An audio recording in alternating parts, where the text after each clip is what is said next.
नमस्कार दोस्तों, मेरे चैनल एचएल कहानी का सागर में आपका बहुत बहुत स्वागत है। प्यार से विवाह तक का सफ़र इतना लंबा होगा उन्होंने सोचा न था। दो युवा दिलों ने दाम्पत्य जीवन के सपने संजोने शुरू कर दिए थे, लेकिन इंतज़ार की घड़ियां बढ़ती ही जा रही थी।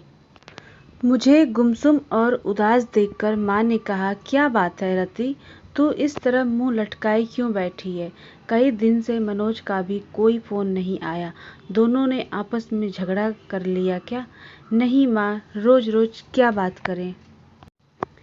कितने दिनों से शादी की तैयारी कर रहे थे, सब व्यर्थ हो गई। यदि मनोज के दादाजी की मौत न हुई होती तो आज तेरी शादी को 15 दिन हो चुके होते। वह काफ़ी बूढ़े थे, 13वीं के बाद शादी हो सकती वाले दकियानूसी विचारों के हैं। कहते हैं कि साये नहीं हैं, अब तो 5-6 महीने बाद ही शादी होगी। हमारी तो सब तैयारी व्यर्थ हो गई। शादी के कार्ड बच चुके थे, फंक्शन हॉल को, कैटरर्स को, सजावट करने वाले को और भी कई लोगों को एडवांस पेमेंट कर चुके थे। 6 महीने शादी सरकाने से अच्छा खासा नुकसान हो गया है। इसी बात से तो मनोज बहुत डिस्टर्ब है। माँ पर कुछ कह नहीं पाता। बेटा, हम भी कभी तुम्हारी उम्र के थे, तुम दोनों के एहसास को समझ सकते हैं, पर हम चाह कर भी कुछ नहीं कर सकते। मैंने तो तेरी सास से कहा भी था कि साये नहीं है तो क्या हुआ, अच्छे काम के लिए सब दिन शुभ होते हैं। अब हमें शादी कर देनी चाहिए। मेरा इतना कहना था कि वह तो भड़क गई और कहने लगी, आपके लिए सब दिन शुभ होते होंगे, पर हम तो सायों में भरोसा करते हैं। हमारा इकलौता बेटा है, हम अपनी तरफ से पुरानी मान्यताओं को अनदेखा कर मन में कोई वहम पैदा नहीं करना चाहते हैं। रति सोचने लगी कि मम्मी इससे ज़्यादा क्या कर सकती हैं, और भी क्या करूँ, कैसे बताऊँ कि मनोज क्या चाहता है। नर्सरी से इंटर तक हम दोनों साथ साथ पढ़े थे, किंतु दोस्ती इंटर में आने के बाद ही हुई थी। इंटर के बाद मनोज इंजीनियरिंग करने चला गया और मैंने भी BSc में दाखिला ले लिया। कॉलेज अलग होने पर भी हम दोनों छुट्टियों में कुछ समय साथ बिताते थे। बीच में फ़ोन पर बातचीत भी कर लेते थे, कंप्यूटर पर चैट हो जाती थी। MSc में आते ही मम्मी पापा ने शादी के लिए लड़का तलाशने की शुरुआत कर दी थी। मैंने कहा भी कि मम्मी MSc के बाद शादी करना, पर उनका कहना कि तुम अपनी पढ़ाई जारी रखो, शादी कौन सी अभी हुई जा रही है, अच्छा लड़का मिलने में भी समय लगता है। शादी की चर्चा शुरू होते ही मनोज की छवि मेरी आंखों में तैर गई थी। यूँ हम दोनों एक अच्छे मित्र थे, पर तब तक शादी करने के वादे हम दोनों ने एक दूसरे से नहीं किए थे। साथ मिलकर भविष्य के सपने भी नहीं देखे थे। पर मम्मी द्वारा शादी की चर्चा करने पर मनोज का ख्याल आना, क्या इसे प्यार समझूं? क्या मनोज भी यही चाहता था? कैसे जानूं उसके दिल की बात? मुलाकात में मनोज से मम्मी द्वारा शादी की पेशकश के बारे में बताया तो वह बोला, इतनी जल्दी शादी कर लोगी? अभी तो तुम्हें 2 वर्ष MSc करने में ही लगेंगे। फिर कुछ सोचते हुए बोला था, सीधे सीधे बताओ क्या मुझसे शादी करोगी? पर अभी मुझे सेटल होने में कम से कम 2-3 वर्ष लगेंगे। प्रसन्नता की एक लहर तन मन को छू गई थी। सच कहूँ मनोज, जब मम्मी ने शादी की बात की तो एकदम से मुझे तुम याद आ गए थे। क्या यही प्यार है? मैं समझता हूँ यही प्यार है। देखो, जो बात अब तक नहीं कह सका था, तुम्हारी शादी की बात उठते ही मेरे मुंह पर आ गई और मैंने तुम्हें प्रपोज कर डाला। अब जब हम दोनों एक दूसरे से चाहत का इजहार कर ही चुके हैं तो फिर इस विषय में गंभीरता से सोचना ही नहीं होगा रति, तुम्हें अपने मम्मी पापा को इस शादी के लिए मनाना भी होगा। क्या तुम्हारे घर वाले मान जाएंगे? देखो, अभी तो मेरा इंजीनियरिंग का अंतिम साल है, मेरी कैट की कोचिंग भी चल रही है, उसकी भी परीक्षा देनी है। वैसे हो सकता है इस साल किसी अच्छी कंपनी में प्लेसमेंट मिल जाए, क्योंकि कॉलेज में बहुत सी कंपनियां आती हैं और जॉब ऑफ़र करती हैं। अच्छा ऑफ़र मिला तो मैं स्वीकार कर लूँगा और जैसे ही शादी की चर्चा शुरू होगी मैं तुम्हारे बारे में बता दूँगा। अभी तो इस बारे में उसके घर वाले कुछ नहीं जानते। फाइनल परीक्षा होने तक मनोज को किसी अच्छी कंपनी में जॉब का ऑफर मिल जाएगा और रिजल्ट आते ही वह कंपनी ज्वाइन कर लेगा। उसके बाद ही वह अपने मम्मी पापा से बात करेगा। क्या ज़रूरी है कि वह मान ही जाएंगे? मम्मी, मुझे पहले आपकी इजाज़त चाहिए। यह फैसला मैं अकेले कैसे ले सकती हूँ? तुम्हारे पापा से बात करनी होगी। उनसे बात करने के लिए मुझे हिम्मत जुटानी होगी। यदि पापा तैयार नहीं हुए तो तुम क्या करोगी? क्या करना क्या है मम्मी? शादी होगी तो आपके आशीर्वाद से ही होगी, वरना नहीं होगी। इधर मेरा MSc फाइनल शुरू हुआ। उधर इंजीनियरिंग पूरी होते ही मनोज को एक बड़ी कंपनी में अच्छा स्टार्ट मिल गया था और यह भी करीब करीब तय था कि भविष्य में कभी भी कंपनी उसे US भेज सकती है। मनोज के घर में भी शादी की चर्चा शुरू हो गई थी। मैंने मम्मी को जैसे तैसे मना लिया था और मम्मी ने पापा को, किंतु मनोज की मम्मी इस विवाह के लिए बिल्कुल तैयार नहीं थी। इस फैसले से मनोज के घर में तूफान उठ खड़ा हुआ था। उसके घर में पापा से ज़्यादा उसकी मम्मी की चलती है।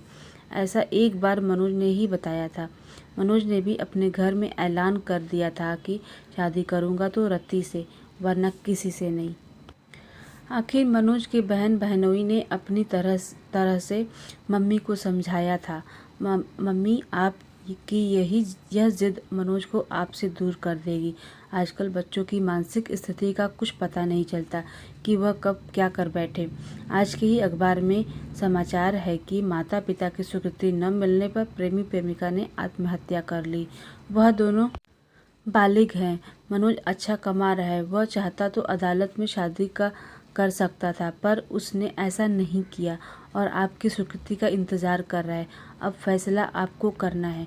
मनोज के पिता ने कहा, बेटा, मुझे तो मनोज की इस शादी से कोई ऐतराज़ नहीं है।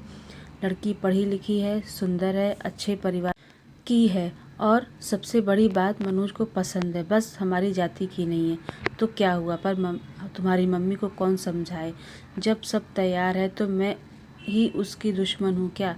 मैं ही बुरी क्यों बनूँ? मैं भी तैयार हूँ। मम्मी का इरादा फिर बदले इससे पहले ही मंगनी की रस्म पूरी कर दी गई थी। तय हुआ था कि मेरी MSc पूरी होते ही शादी हो जाएगी। मंगनी हुए 1 साल हो चुका था। शादी की तारीख भी तय हो चुकी थी। मनोज के बाबा की मौत न हुई होती तो हम दोनों अब तक हनीमून मनाकर कुल्लू मनाली शिमला से लौट चुके होते और 3 महीने बाद मैं भी मनोज के साथ अमेरिका चली जाती। पर अब 6-7 महीने तक शायद शादी अब तभी होगी, ऐसा कि मनोज की मम्मी ने कहा। पर मनोज शादी के टलने से खुश नहीं है। इसके लिए अपने घर में उसने खुद ही बात करनी होगी। हाँ, यदि मेरे घर से कोई रुकावट होती तो मैं उसे दूर करने का प्रयास करती, पर मैं क्या करूं? माना कि उसके भी कुछ जज्बात हैं। 4-5 वर्षों से हम दोस्तों की मिलते रहे, प्रेमियों की तरह साथ साथ भविष्य के सपने भी बुनते रहे हैं, किंतु मनोज को कभी इस तरह कमज़ोर होते नहीं देखा। यद्यपि उसका बस चलता तो मंगनी के दूसरे दिन ही वह शादी कर लेता, पर मेरा फाइनल साल था, इसलिए वह मन महसूस कर रह गया। प्रतीक्षा की लंबी घड़ियां हम कभी मिलकर कभी फ़ोन पर बात करके काटते रहे। हम दोनों बेताबी से शादी के दिन का इंतज़ार कर रहे। दूरी सहन ना ही होती थी। साथ रहने व एक हो जाने की इच्छा बलवती होती जाती थी। जैसे जैसे समय बीत रहा था, सपनों के रंगीन समुंदर में गोते लगाते दिन मंजिल की तरफ बढ़ते जा रहे थे। शादी के 10 दिन पहले हमने मिलना भी बंद कर दिया था कि अब एक दूसरे को दूल्हा दुल्हन के रूप में ही देखेंगे, पर विवाह के 7 दिन पहले हमारे सपनों के महल को धराशायी कर गई। बाबा जी की मौत का समाचार मुझे मनोज ने ही दिया था और कहा था बाबा जी को भी अभी ही जाना था। हमारे बीच फिर अंतहीन मरुस्थल का विस्तार है। लगता है अब अकेले ही अमेरिका जाना पड़ेगा। तुमसे मिलने तो मृग तृष्णा बन गया है।